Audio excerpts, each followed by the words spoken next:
നാം അങ്ങയുടെ ശിവനായിരിക്കുമ്പോൾ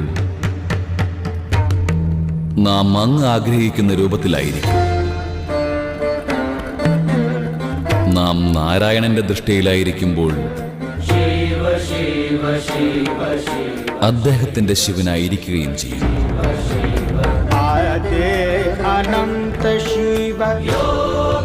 നാം ഓരോരുത്തർക്കും അവരുടെ മനസ്സിന് അനുകൂലമായിരിക്കും. ഈ ജഗത്തിൽ യാതൊന്നും സ്ഥായിയല്ലെന്നും മനസ്സിലാക്കുവാനുള്ള അവസരവും പ്രാപ്തമായിരിക്കുന്നു.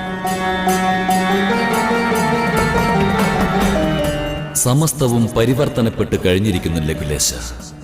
ഇനിയും പരിവർത്തനം തുടർന്നുകൊണ്ടേയിരിക്കും. സമസ്തവും നമ്മിലാണുള്ളത്.